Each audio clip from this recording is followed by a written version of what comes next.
السلام عليكم ورحمة الله وبركاته. أهلا بكم في مطبخ طعم البيت مع إيمان رضا. النهاردة هنعمل مع بعض أكلة من أجمل وأحب الأكلات على السفرة المصرية، محشي مشكل بتنجان وكوسة وفلفل وكرنب. هقول لكم كل الأسرار اللي تخلي المحشي طعمه زي محشي زمان. رز مفلفل، خلطة مظبوطة وتسوية تخليه يطلع تحفة من أول مرة. يلا بينا نشوف الطريقة خطوة بخطوة. هنعمل النهاردة كوسة وبتنجان وفلفل وكرنب.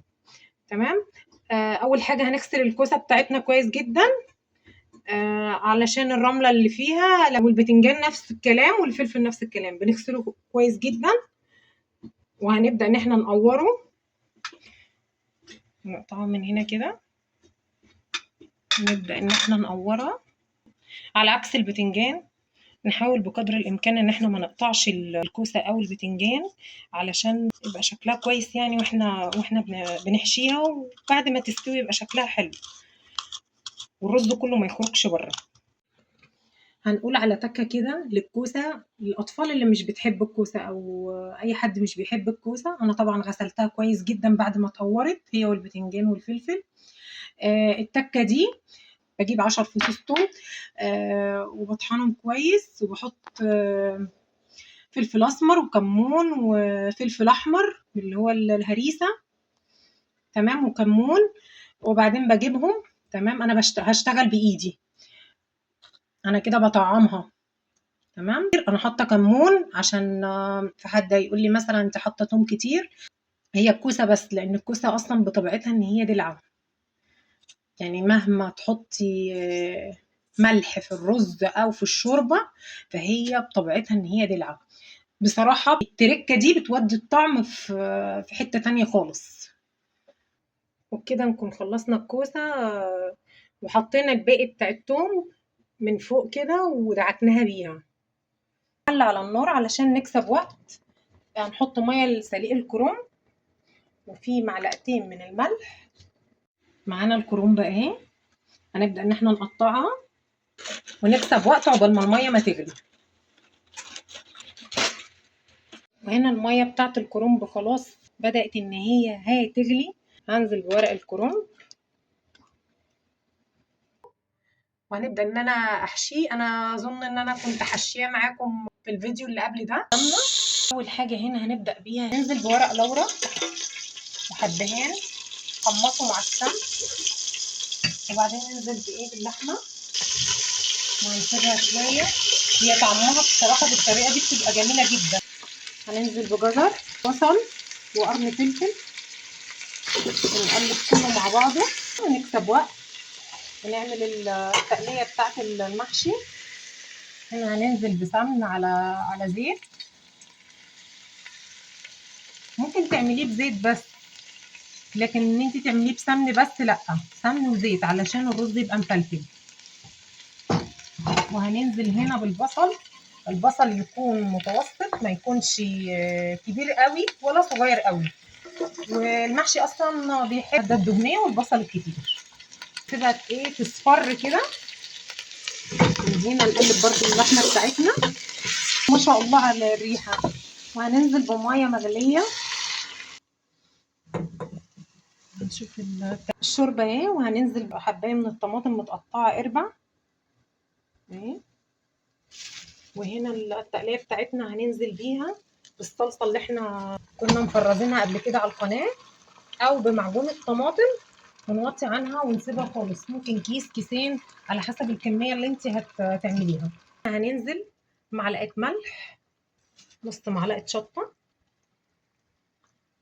معلقه من بهارات اللحمه، ونص معلقه زنجبيل والكمون. احنا هنا طبعا مش هنحط سكر، لان انا اصلا في الصلصه اللي احنا مفرزينها دي كنا حاطين سكر. انما لو هتعمليها بطماطم عاديه فبتحطي معلقه سكر. مكعب مرقه وبس كده خلاص. هنوطي عنها بقى ونسيبها لما تفك براحتها. هنا في الشوربه اي شوائب فوق الوش بنحاول ان احنا نشيلها بالمعلقه. هنشوف هنا الصلصه بتاعتنا، ننزل عليها بصلصه الفلفل، نقلبها كويس. ونغطيها عشان ما تبهدلش الدنيا. وبكده تكون الصلصه تمام اهي. فصلت الماده الدهنيه عن الصلصه. هناخد بقى حبه من الصلصه دي نحطها على جنب، يعني قد مغرفه كده، وانا هقول لكم ليه في اخر الفيديو ان شاء الله. تمام. غسلنا الرز، هننزل بالرز، بعد كده هننزل عليه بالبصل، الشبت، ومرقه الدجاج، والكمون، وبعدين هنقلب بقى. هنسيبه شويه كده ينشف، ننزله من على النار. محتاج حبه ملح. نبدا بسم الله، ونحاول ان احنا برضو ما يبقاش فيه حواليه رز خالص. نحاول ان احنا ما نملاش الربع قوي عشان ما يخرجش كل الرز اللي فيه. البتنجان ما شاء الله، وحطيت وراها اي حاجه عشان يطلع الشكل اللي انتوا شايفينه ده. طب البتنجان انا عايزه اخليه لتاني يوم. وصل للمرحله دي، وبعدين هجيب طاسه فيها سمن وزيت، وبعدين نروح نحمره، وبعدين نحطه في التلاجة عادي خالص، مش هيجلد ان شاء الله، وهيبقى طعمه جميل جدا. ده حل اللي حبايب قلبي بيعملوه بيجلد منهم، ما بيستويش معاهم. وهنا بدأنا ان احنا نحط البتنجان على البوتاجاز هو الكوسه، هنسيبهم شويه مش هنزود على طول، وهننزل عليهم معلقه سمن على زيت اهو.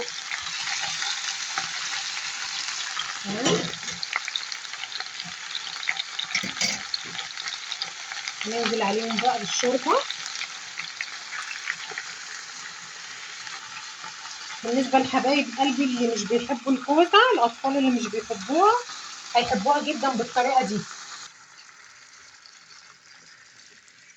هي اصلا الكوسه مش بتاخد شوربه كتير. هنغطيهم وبكده نكون خلصنا حله المحشي. دي الكوسه ما شاء الله ريحتها تحفه تجنن، وده البتنجان ريحته حلوه قوي. احنا هنا قلنا ان الصلصه دي قلت هخليها في الاخر، وهنشوف هنعمل بيها ايه. انا بحطها فوق وش المحشي بتاع الكرنب، بتدي لون حلو قوي وطعم احلى.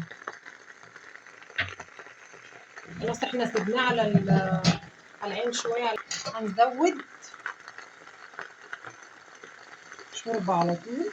احنا طبعا مش بنزود كتير عشان ما يبقاش معجن. هو كده تمام قوي. بيقعد نص ساعه على البوتاجاز اهو.